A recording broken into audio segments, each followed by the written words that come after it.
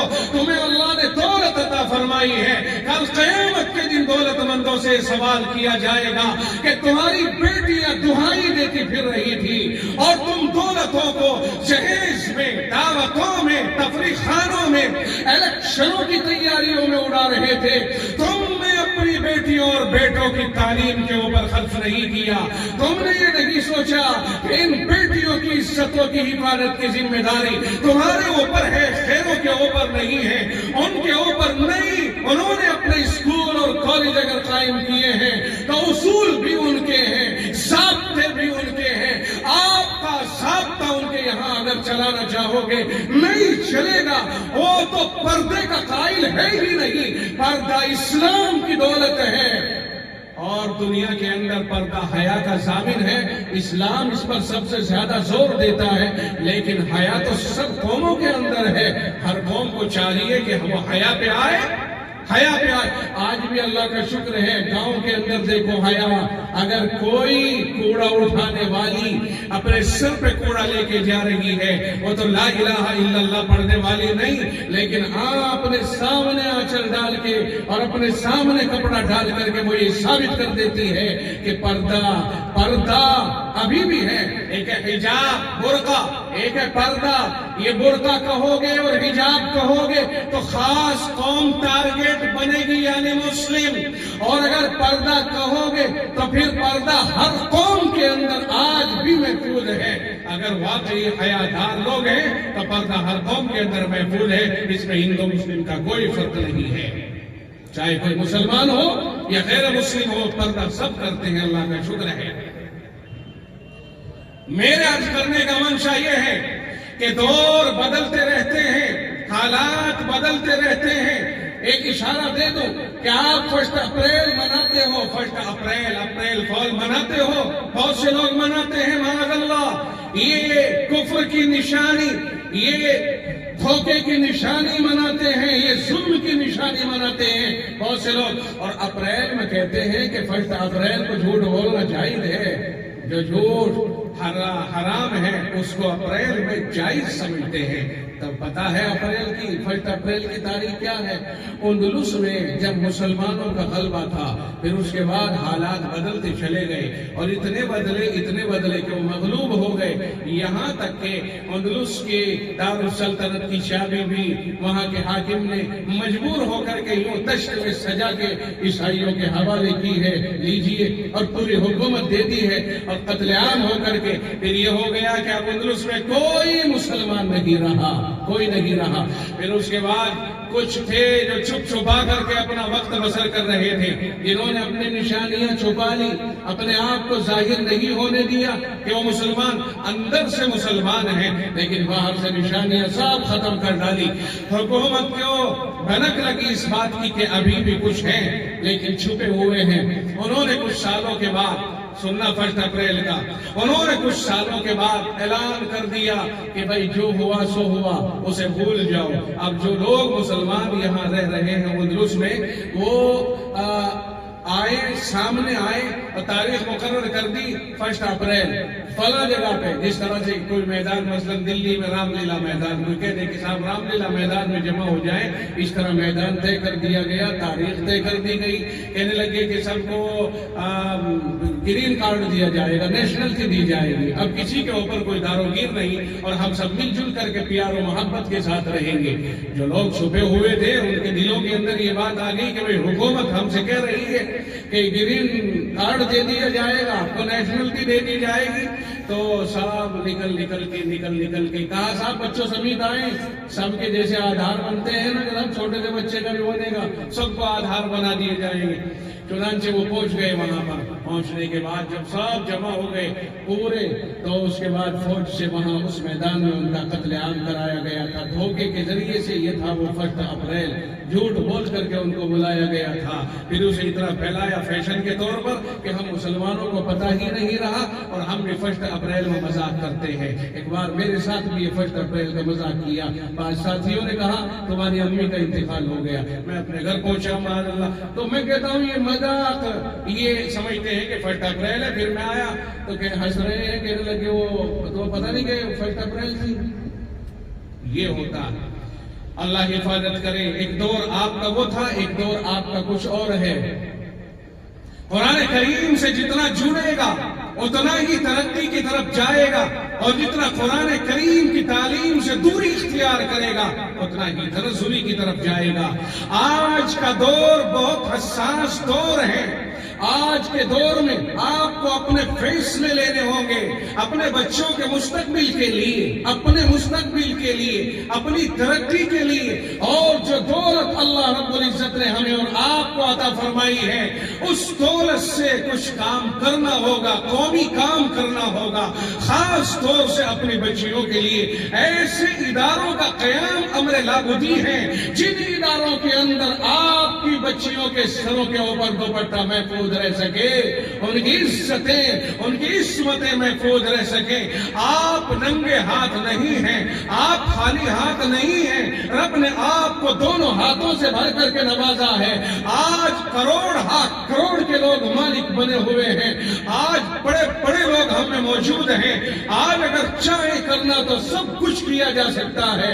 اس لیے قوم مسلم کو اس ٹاپک پہ وہ آنا چاہیے اور گاؤں گاؤں میں اس طرح کے ادارے کھلنے چاہیے جو ہماری بچیوں کے لیے یونیفارم کے ساتھ ان کے پورے آداب کی رعایت کرتے ہوئے تعلیم بھی حاصل ہو جائے، تربیت بھی حاصل ہو جائے، عصمت اور عزت بھی محفوظ ہو جائے۔ یونیورسٹیوں کی بات نہیں، میں آپ کو کم از کم ہائی اسکول اور انٹر جیسے اداروں کی بات کر رہا ہوں کہ گاؤں میں اس طرح کے ادارے قائم ہونے چاہیے۔ کیا اگر آپ راوتپور کے لوگوں میں آپ سے پوچھتا ہوں، پورے راوتپور کے لوگ اگر ایک اسکول لڑکیوں کا ایسا بڑا قائم کرنا چاہیں، کر سکتے ہیں کہ نہیں کر سکتے ہیں؟ آپ ایمانداری سے بتاؤ، خاموش رہنے کے لیے ہاں یا نہ؟ یعنی گنجائش ہے کہ نہیں؟ ایمانداری کے ساتھ گنجائش ہے، صرف سوچ کو ڈیولپ کرنے کی ضرورت ہے۔ سوچ اوپر کیجئے اور اپنے بچے یہ نہ سمجھو کہ میں اپنی دولت کی بنیاد پر کسی بڑے کالج کے اندر داخلہ کرا سکتا ہوں۔ آپ کرا سکتے ہو، لیکن آپ اس کے یونیفارم اور تشخص کو محفوظ نہیں کر سکتے ہو، آپ اس کی شناخت کو نہیں بچا سکتے ہو، آپ اس کے پردے اور حیا کو نہیں بچا سکتے ہو۔ آپ کر تو سکتے ہو، پڑھا تو سکتے ہو، لیکن اس کے عقیدے کو نہیں بچا سکتے ہو۔ آپ کو اپنی بیٹیوں کی طرح آپ کی قوم کی بیٹیاں بھی ہیں، ان کی بھی فکر کرنی ہوگی۔ قوم کی بیٹیاں ہماری بیٹیاں ہیں، قوم کی بچیاں ہماری بچیاں ہیں۔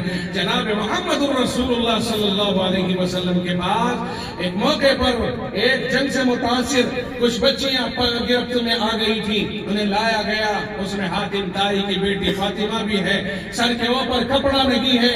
محمد الرسول اللہ صلی اللہ علیہ وسلم نے فرمایا یہ کھلے سر آ رہی ہے، اس کے سر کے اوپر چادر ڈال دی جائے، کپڑا ڈالا جائے، اور آپ نے اپنی نبوت والی چادر اپنے صحابی کو عطا فرمائی اور یہ فرمایا اس کا سر ڈھانپ دیا جائے۔ انہوں نے کہا یا رسول اللہ یہ مد مقابل ہے، دشمن ہے، اور یہ نبوت کی پاک چادر ہے۔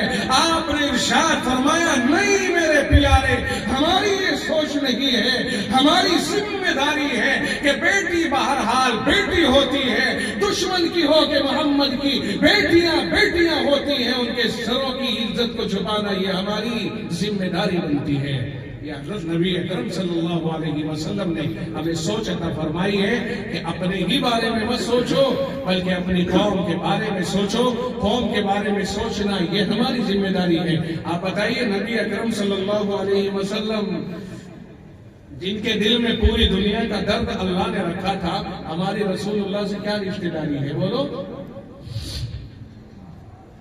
آپ کے بیٹے بیٹیاں، آپ کے گھرانے کے افراد جس طرح ہم اور آپ سمجھتے ہیں یہ میرا بیٹا پوتا، یہ میرا بھتیجا، یہ میرے چچا تایا گا، آپ بتائیے اس اعتبار سے جناب محمد الرسول اللہ صلی اللہ علیہ وسلم یہ رشتہ داریاں کون نکالے گا اس طرح سے؟ لیکن آپ کے دل میں پوری امت کا درد رکھا گیا اور پھر علماء سے کہہ دیا ان العلماء ورثۃ الانبیاء، علماء نبیوں کے وارث ہیں۔ اسی درد دل کو لے کر کے آگے بڑھیے۔ آپ اگر میدان میں اتر جائیں گے انشاءاللہ ایک نہیں ایک کالج بن کے تیار ہو سکتے ہیں۔ آج بھی ان کی زبانوں میں تاثیر ہے، آج بھی قوم ان کے پیچھے ہے۔ ایک معمولی سا ملا جی، ایک معمولی سا حافظ قرآن، ایک مولوی جو کسی غریب کے بیٹا ہے، غریب خاندان سے ہے، آج اگر وہ اکیلا کھڑا ہو جاتا ہے تو ایک ادارہ اکیلا قائم کر دیتا ہے، قوم کے بیچ جاتا ہے، ادارے کی ضروریات پیش کرتا ہے اور قوم کو اس طرح متوجہ کرتا ہے۔ اکیلا فرد ہے اور پورا ادارہ قائم کر دیتا ہے۔ میں سمجھتا ہوں مولویوں آپ کو آگے آنا پڑے گا، اس کے اندر قوم کو لے کے چلنا ہوگا۔ آپ دارالعلوم قائم کر سکتے ہیں، آپ ندوہ قائم کر سکتے ہیں، آپ مزاحیہ قائم کر سکتے ہیں، آپ شاہی قائم کر سکتے ہیں، آپ خادم الاسلام قائم کر سکتے ہیں، آپ فیض العلوم قائم کر سکتے ہیں، آپ کر سکتے ہیں۔ آپ آگے بڑھیے، عوام کو ساتھ لیجئے، دانشوران قوم کو ساتھ لیجئے۔ امید ہے کہ انشاءاللہ ہماری بیٹیوں کا مسئلہ بہت جلد حل ہو جائے گا۔ اگر آپ اس بات سے میری اتفاق کر رہے ہیں، آگے بڑھیں۔ اپنے بچے تو بچے ہوتے ہیں، سمجھ جاتے ہیں، لیکن بچیوں کا مسئلہ بڑا نازک ہوتا ہے۔ خدا کی قسم، لڑکے اور لڑکیوں میں بہت فرق ہے۔ لڑکیوں کو آپ کو باقاعدہ پرورش کرنا ہوگا، لڑکے لڑکے ہوتے ہیں، ان کا مسئلہ کچھ اور ہے، گر پڑ کے کر لیتے ہیں یہ کام، ان کے لیے وہ مسائل نہیں ہیں جو ہماری بچیوں کے لیے مسائل ہیں۔ اگر ایک لڑکا سدھر جائے، ایک نسل سدھر رہی ہے، اور ایک لڑکی سدھر جائے، 7 نسلوں پہ اس کا اثر پڑتا ہے۔ بیٹیوں کی فکر بہت ضروری ہے۔ ان بیٹیوں کے لیے تو آگے چل کر کے یہ میراث ساری آپ کے بیٹوں کی ہو جاتی ہے۔ بیٹیاں تو بیگانی ہو جاتی ہیں دوسرے کے گھروں میں جا کے، اگر ان کو وہاں کچھ مل گیا سو مل گیا سمان، ورنہ تو ان گھروں کے اندر ان کی بھگت ہو جاتی ہے بعض دفعہ، کہ خدا کی قسم کسی جانور کی بھی بھگت نہیں ہوتی۔ بعض گھرانوں میں بیٹیوں کو وہ دکھ سہنے پڑتے ہیں۔ یہ بیٹیاں قابل رحم ہیں، یہ بیٹیاں قابل رحم ہیں۔ ان بیٹیوں پہ ترس کھائیے۔ ہماری مائیں بہنیں بھی اس بات کو توجہ کے ساتھ سنیں کہ ایک بیٹی نے اپنے گھر کو چھوڑ دیا ہے، اپنے باپ ماں اور اپنے بھائیوں تمام رشتہ داروں کو چھوڑ دیا ہے، اور وہ اکیلی تمہارے گھر میں آ گئی ہے، تمہیں اپنا لیا ہے۔ اب تمہارے یہاں اگر اسے پیار نہ ملا تو وہ پیار کہاں حاصل کرے گی؟ اگر تم نے اس کو بیٹی بنا کے نہ اپنایا تو پھر یہ بتاؤ اس نے اپنی ماں کو چھوڑ دیا تمہارے لیے، اس نے اپنے باپ کو چھوڑا تمہارے لیے، اس نے اپنے بھائیوں، خاندان، قبیلے، پورے گاؤں شہر کو چھوڑ دیا ہے، تمہاری ہو کر کے رہ گئی ہے، تمہارے گھر میں آئی ہے، تم نے اس کو باندھی اور نوکرانی سمجھ لیا ہے، تم نے اس کے ساتھ جو کچھ کیا ہے وہ اللہ دیکھ رہا ہے۔ اس لیے کسی کی بیٹی کے ساتھ خدا کی قسم کسی کے یہاں کوئی ظلم نہیں ہونا چاہیے۔ جس طرح اپنی بیٹیوں کے لیے ایک اچھا ماحول پسند کرتے ہو، اسی طرح دوسرے کی بیٹی جب اپنے گھر آئے، آپ کے گھر آئے، وہاں اس کو وہی ماحول فراہم کیا جائے۔ یہ نہیں ہونا چاہیے۔ ایک شاعر فرما رہے تھے لطیفے کے طور پر، اور بہت تحقیقی اور بڑی سچی بات ہے، کہ عورت یہ کہہ رہی ہے کہ میرا بیٹا اس کی طرف سے میرا دل دکھتا ہے، اس لیے کہ وہ کما کے لاتا ہے، میرے ہاتھ پر نہیں رکھتا، بیوی کو مقدم کرتا ہے۔ وہ ساری شکوے شکایت کی باتیں کر رہی ہے۔ بیٹے کی طرف سے جی دکھ رہا ہے، لیکن بیٹے کی طرف سے جی بہت خوش ہے، اس لیے کہ میرا داماد جو کچھ لاتا ہے وہ میری بیٹی کے ہاتھ پہ رکھتا ہے۔ ہائے ہائے، تیرا بیٹا اگر اپنی بیوی کے ہاتھ پہ رکھے تو تیرا دل دکھ رہا ہے، اور تیرا داماد تیری بیٹی کے ہاتھ پہ رکھے اور اپنی ماں کے ہاتھ پہ نہ رکھے تو تیرا دل خوش ہو رہا ہے۔ یہ ہے آج اپنا دیکھا جا رہا ہے۔ آج میں چاہتا ہوں میری بیٹی کو کوئی تکلیف نہ ہو جائے، مگر دوسرے کی بیٹی کو کوئی سکھ نہ ہو جائے۔ اگر میرا بیٹا اپنی بیوی کے ساتھ ہنستا کھیلتا نظر آ جائے اور ماں اس کو تنہائی میں ہنستے ہوئے دیکھ لے تو یوں دموں پڑ جاتی ہے، ایسا لگتا ہے کہ کیا ہوا اماں جان؟ کہنے لگ گئی مٹھی میں چلا گیا بیٹا، تعویذ پلا دیے، پچھلے ہفتے اپنے گھر گئی تھی، کچھ کرتوت کر دیا، اس کی ماں نے ضرور کچھ دے کر کے بھیجا ہے، ورنہ جب یہ گئی تھی تو 2 ریپٹ لگائے تھے، اور اب تو بڑا خوش ہو رہا ہے، بڑا ہنس رہا ہے۔ ہائے ہائے میری اماں، اگر تیرے گھر میں تیری بہو اور تیرا بیٹا دلہن خوشی خوشی زندگی جی رہے ہیں تو سمجھ لے تیرا گھر جنت ہو گیا ہے، جنت ہو گیا ہے۔ اس بیٹے کو بھی گھن کی طرح سے تنگ مت کرو۔ 2 3 مہینے میں بیچارہ مولوی صاحب ہے، مشیر قاری صاحب ہے، کہنے لگے کب کو جا رہا ہے گھر؟ کہا 2 مہینے میں جاتا ہوں۔ فلاں صاحب ہے، کب جا رہے ہو گھر؟ کہا 1.5 مہینے میں جاتا ہوں، 3 مہینے میں جاتا ہوں۔ ایک ماسٹر صاحب ہے، جاب کر رہے ہیں، کتنے دنوں میں آ رہے ہو؟ کہا 2 مہینے میں آ رہا ہوں۔ ایک ڈیوٹی کر رہا ہے، مورچہ سنبھالے ہوئے ہے BSF کا جوان، 6 مہینے میں اسے چھٹی مل رہی ہے، آیا خوشی خوشی کہا کس طرح سے گھر میں سکون پاؤں گا، ٹینشن میں رہا۔ ایک مزدور ہے، صبح سے شام تک مزدوری کرتا ہے، ٹینشن میں رہتا ہے، گھر آیا سکون حاصل کرنے کے لیے، مگر یہاں آنے کے بعد تو نقشہ ہی کچھ اور ہے۔ ماں الگ باتیں کہہ رہی ہے، بیوی الگ باتیں کہہ رہی ہے، اس بیٹے کا دماغ آؤٹ ہو گیا، ابھی اس نے اپنے ہاتھ سے بیگ ٹائکا بھی نہیں، ابھی اس کا پسینہ بھی خشک نہیں ہوا ہے، ابھی اس نے راستے کے میلے کپڑے بھی نہیں بدلے ہیں، ابھی اس نے غسل بھی نہیں کیا ہے۔ ارے میری بہنوں اور میری ماں، تم نے یہ کیا کر دیا؟ اسے آتے ہی ماں نے الگ اور بیوی نے الگ، تمام نے سنائی کہنے لگ گئی، ماں دیکھو یہ بہت دیر بعد میں اس نے ہمیں بڑا تنگ کیا ہے۔ وہ کہتی ہے جی میں یہاں نہیں رہوں گی، تمہاری ماں نے مجھے بہت تنگ کیا ہے۔ ارے سکون کے لیے آیا تھا، تم روزانہ لڑتی رہنا، اس سے باہر سے آیا ہے، 1-2 دن تو سکون سے جی لینے دو، 1-2 دن کا تو ٹائم اسے ڈھنگ سے کاٹ لینے دو۔ تم نے اس کو آتے ہی لپیٹ دیا، تم نے آتے ہی اس کے اوپر چڑھائی کر ڈالی، یہ کیا ماجرا ہے؟ اب یہ کیا کرے گا؟ بہت سی دفعہ ایسا کرتا ہے کہ وہ ماں باپ کے حقوق کا دیوانہ، جس نے تقریروں میں سنا ان الجنت تحت اقدام امہاتکم، جنت تمہاری ماں کے قدموں کے نیچے ہے، یہ ماں باپ کے حقوق کا دیوانہ اٹھا کے ڈنڈا پوچھتا نہیں تھے، ٹک نہیں کرتا اور بیوی کے اوپر لگانے شروع کر دیتا ہے۔ کبھی ایسا بھی ہوتا ہے نوبت یہاں تک پہنچ جاتی ہے کہ میں تجھے رکھتا ہی نہیں، طلاق تک نوبت آ جاتی ہے۔ اب اس بوڑھی اماں سے کوئی پوچھے خوش ہو گئی، چین پڑ گئی، سکون مل گیا نا تجھے؟ تیرے بیٹے کا گھر اجڑ گیا تیری نادانی کی وجہ سے، ہائے ہائے تم نے تو اپنی گزار لی، انہیں گزارنے نہیں دیتی ہو۔ تمہاری راہوں میں اگر کوئی رکاوٹ آتی تو تمہیں کیسا لگتا؟ تمہاری جوانیاں کٹ گئی، تم بڑھاپے میں پہنچ کر کے بگاڑ تمہارے دماغوں میں آ گیا، تم نے اپنے مقام اور مرتبے کو نہیں پہچانا، تم نے اپنے چھوٹوں کو ان کو آزادی نہیں دی ہے۔ کم از کم اتنا تو سمجھو یار، کیا مصیبت آ گئی، گھروں میں بربادیاں آ رہی ہیں، تباہیاں آ رہی ہے۔ ادھر سے بیٹی ہے سسرال میں اپنے گھر فون کر کے اپنی ماں سے کہتی ہے امی جان یہ ہو گیا میرے ساتھ، یہ ہو گیا میرے ساتھ یہ ہو گیا۔ ماں ادھر سے کہتی ہے ٹھہر جا میں تیرے بھیا کو بھیج رہی ہوں، اور وہاں جانے کے بعد آپس میں اینٹ مروڑ، یہاں تک کہ اونچ نیچ ہو گئی اور طلاق تک نوبت آ گئی۔ یہ ہے ادھر جب بیٹی کا ٹیلی فون گیا تھا، اس کی ماں کو چاہیے تھا کہ یہ اسے فوراً یہ کہتی کہ بیٹی ہم نے تیرا نکاح کر دیا ہے، اب اس گھر میں کس طرح مقام بنانا ہے یہ تجھے تلاش کرنا ہوگا، یہ تجھے تلاش کرنا ہوگا۔ یہ دیکھ کہ پریشانی کس راستے سے آ رہی ہے، اس راستے کو تجھے ختم کرنا ہوگا۔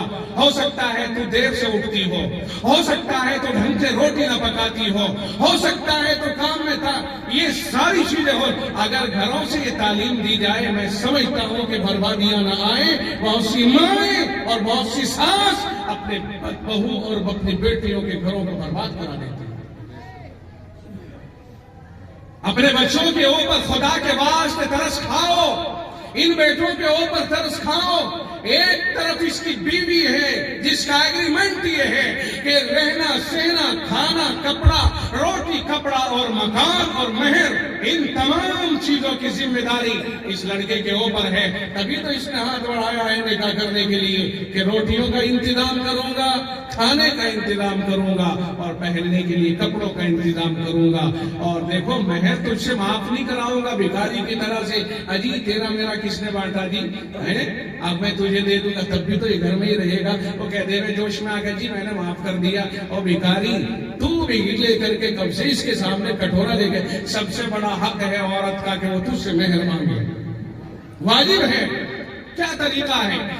تو خیر جس میں یہ دم ہے وہی تو نکاح کرتا ہے، اور پھر صورتحال یہ بنتی ہے کہ اسی بیوی کو تنگ کرتا ہے جس کے لیے تمام چیزوں کا ایگریمنٹ لے کر کے آیا ہے، اور واجب ہے اس کے اوپر روٹی کپڑا مکان اور مہر، اور پھر وہی بھکاری وہی جہیز کا مطالب ہو جاتا ہے۔ یہاں سے کیا ملے گا اور وہاں سے کیا ملے گا، گاڑی ملے گی کہ یہ نہیں ملے گا، یہ تمام چیزیں رشتے تک چھٹ رہے ہیں۔ بچولیا کہتا ہے جی گاڑی دلوائی دوں گا، کر لے کام کو، اور بس کر لیا، پھر اس کے بعد اگر گاڑی نہ ملی، بھائی تو گاڑی کو کہہ رہا تھا تو گاڑی کہاں ہے؟ نوبت یہاں تک آتی ہے کہ وہ بیچاری بچی 2-4 مرتبہ آنے کے بعد اسی جد و جہد میں ختم ہو جاتا ہے رشتہ۔ ان کا کیا کریں، ان کا کیا کہیں، وہاں چوراہے پہ بٹھا دو، گھی کا کٹورا لے کر کے، ان کے کٹورے صبح سے شام تک بھر جایا کریں گے، 2-4 مہینے 10 مہینے میں گاڑی کے پیسے اکٹھے ہو جائیں گے، خرید لیں۔ ارے اپنے گٹھوں کی کمائی پہ بھروسہ کرو۔ یہ صورتحال لوگوں کی اچھی نہیں ہے کہ لوگ اگر کچھ کرنا ہے تو اسکول اور کالج بناؤ، اس طرح اپنی بچیوں کے لیے مستقبل کا انتظام کرو۔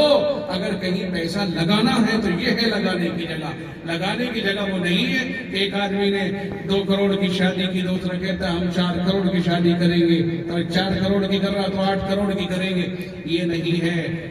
تنافس اگر آگے بڑھنے کی بات ہے تو وہاں بڑھو جہاں بڑھنے کی چیز ہے، زمینیں خرید کر کے اسکول بناؤ، بچیوں کے لیے، خالص بچیوں کے لیے اسکول بناؤ، مدرسے بناؤ ان بچوں کے لیے، ان بچوں کو ایسے مدرسے دو اور بچیوں کو ایسے اسکول دو جہاں قرآن کریم کی تعلیم بھی ہو اور کورس اس طرح سے مرتب ہو کہ بھی ترتیب چلتے چلتے یہ دوسرے کورس میں بھی آگے بڑھ جائے اور آپ کے لیے کوئی مشکل نہیں ہے۔ آپ ٹیوشن کیا ہے؟ یہ ٹیوشن جو کام کی کتابیں ہیں وہ ٹیوشن کے نام پہ چھوڑ دی، یہ نہیں، وہیں سارا کورس اس کے اسکول میں اور مدرسے میں ہی پورا ہونا چاہیے، لڑکوں کے لیے بھی اور لڑکیوں کے لیے بھی۔ کوششیں اب اس دور میں اس طرف جانی چاہیے، حالات کو دیکھو، اسی اعتبار سے محنت کرو، آگے بڑھو، انشاءاللہ اللہ ہماری اور آپ کی مدد فرمائے گا۔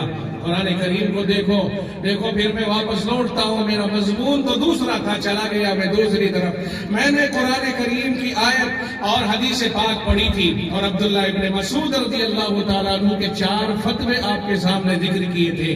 جناب محمد رسول اللہ صلی اللہ علیہ وسلم نے فرمایا تم میں سب سے بہتر وہ ہے جو قرآن کریم کو پڑھنے اور پڑھانے والا ہو۔ میں نے آپ سے بتایا تھا کہ قرآن کریم سے اوپر کوئی کتاب نہیں، لہذا جو قرآن کو پڑھے گا وہ اس کتاب کی طرح اونچا ہو جائے گا۔ یہ تو اللہ کے نبی علیہ السلام کا ارشاد گرامی ہے۔ پھر اللہ نے فرمایا اِنَّا نَحْنُ نَزَّلْنَا الذِّكْرَ وَإِنَّا لَهُ لَحَافِظُونَ، ہم نے ہی قرآن کریم کو ذکر نازل کیا ہے اور ہم ہی اس کی حفاظت کرنے والے ہیں۔ جو حفاظت کرنے کی ذمہ داری لے رہا ہے اس نے حفاظت کے راستے طے فرما دیے۔ قرآن کریم کی حفاظت کا راستہ اللہ کے یہاں سے یہ نکل کے آیا کہ وہ اللہ قرآن کریم کے حافظ اور عالم بنا کر کے قرآن کی حفاظت فرما رہا ہے۔ کوئی یہ نہ سمجھے کہ قرآن کی حفاظت کی ذمہ داری اللہ نے لی ہے تو فرشتے آئیں گے اور حفاظت کے لیے کھڑے ہو جائیں گے، اور خبردار قرآن کے خلاف اگر کوئی آواز اٹھائے گا تو ہم اسے ڈنڈوں سے ماریں گے۔ اگر کوئی ایسا سمجھتا ہے وہ بے وقوف ابن بے وقوف ہے۔ قرآن کریم کی حفاظت کے معنی یہ ہوتے ہیں صحیح کہ وہ حفاظت کرنے کے لیے اللہ ایسے افراد پیدا کر دیتا ہے جن کے ذریعے حفاظت کراتا ہے، اور در حقیقت پیچھے طاقت اسی کی ہوتی ہے، اسی نے دماغ دیا ہے اسے رکھنے کے لیے۔ ہے کوئی جو اتنا موٹا مجموعہ 30 پاروں میں اتنا موٹا قرآن کریم، اتنی بڑی کتاب، ہے کوئی جو یہ بتائے کہ صاحب فلاں نے اس کو پورا رٹ ڈالا ہے؟ نہیں، قرآن کریم کا خاصہ تو یہ ہے کہ وہ تو زبان کو بھی درست کرا دیتا ہے۔ جب قرآن پڑھنے کے لیے بچہ بیٹھتا ہے تو اس کا ایک ایک حرف صحیح کرایا جاتا ہے۔ اس کے علاوہ کوئی بھی تعلیم آپ حاصل کریں آپ کے حروف کو اس طرح صحیح نہیں کرایا جائے گا جس طرح قرآن کریم کے پڑھنے سے پہلے قرآن کریم کے طالب علم کی زبان کو درست کرایا جاتا ہے۔ اور نہ تو پڑھے لکھے تو آپ بھی ہیں، آپ بتا دیجئے کہ کوئی ہے ایسا ادارہ جس میں حروف کو صحیح کرانے کے اوپر اتنی محنت کی گئی ہو کہ تا یہاں سے نکلے گا اور سین یہاں سے نکلے گا اور صاد یہاں سے نکلے گا، یہ باریک ہوگا یہ موٹا ہوگا۔ قرآن کا ہی طالب علم ہے جسے ان حروف کے اوپر محنت کرائی جاتی ہے، کیونکہ قرآن اللہ کا کلام ایسا ہے کہ اگر آواز بدل گئی تو لفظ بدل جائے گا، لفظ بدل گیا معنی بدل جائیں گے، معنی بدل گئے تو سارا ہی مطلب خراب ہو جائے گا، نماز بھی خراب ہو سکتی ہے۔ اس لیے قرآن کریم کے لیے اتنی کشش اور محنت کرنی پڑتی ہے. باقی کچھ بھی ہے، بڑے بڑے وکلا وزراء، بڑے بڑے دانشور جیم کو زا اور زا کو جیم بولتے ہیں، کوئی پرواہ نہیں. شین کو سین اور سین کو شین بول دیتے، کوئی پرواہ نہیں. قاف کو کاف، کاف کو قاف بول دیتے ہیں، کوئی پرواہ نہیں. زا کو جا اور جا کو زا، یہ آوازوں میں فرق نہیں کرتے، کوئی پرواہ نہیں. مگر قرآن کریم کا طالب علم انہیں لاپرواہی نہیں برت سکتا، اس لیے کہ قرآن ہے یہ سب کتابوں کے اوپر سب کا سردار کلام ہے یہ. اس لیے اس کے اندر کوئی کوتاہی نہیں ہو سکتی ہے. اس کے اندر بڑے ہنر ہیں، بڑے علوم ہیں، ان سب کا لحاظ کیا جاتا ہے. قرآن کریم کی حفاظت کی ذمہ داری جس رب نے اٹھائی ہے، اس میں پیدا ہونے کے بعد ہوش آتے ہی بچے کو جب استاد ملا تو وہیں سے حفاظت کا سامان مہیا ہونا شروع ہو گیا.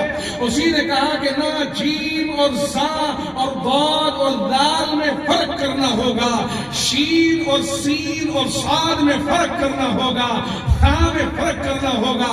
وہ رب ذوالجلال جس نے بچے کا ابھی زبان بچے کی کھولنی شروع کی ہے، اسی نے اس کی حفاظت کے لیے ایک حافظ قرآن کو بٹھا دیا. کہا نہیں، اس کی تصحیح کی ضرورت ہے. یہیں سے حفاظت ہوتی ہے، یہیں سے شروعات ہوتی ہے. الفاظ سے حفاظت، معنی سے حفاظت، پھر آگے بڑھتے بڑھتے حافظ ہو جاتا ہے، پھر اس کے بعد عالم بنتا ہے، سب چیزیں ہو جاتی. تو اس طرح اللہ قرآن کریم کی حفاظت کرا رہا ہے. میں مختصر طور سے چند منٹ میں بات کو ختم کروں. میں نے عرض کیا تھا کہ عبداللہ ابن مسعود رضی اللہ تعالیٰ عنہ نے 4 فتوے صادر کیے، 4 باتیں. اور 4 باتیں اپنی طرف سے نہیں، در حقیقت جناب رسول اللہ صلی اللہ علیہ وسلم سے ہی سنی ہوں گی. صحابی جب بنا کسی حوالے کے اپنی طرف سے کوئی بات کہتا ہے تو کبھی کبھی اللہ کے نبی کا حوالہ بیچ میں سے نکال کے ڈائریکٹ کہہ دیتا ہے. اس کو حدیث موقوف کہتے ہیں اور حدیث مرفوع کی طرح سے ہوتی ہے. یہ اللہ کے نبی علیہ السلام کا ارشاد گرامی کبھی بنا حوالے کے صحابی نقل کرتا ہے. فرمایا لوگوں کعبۃ اللہ کو دیکھنا عبادت.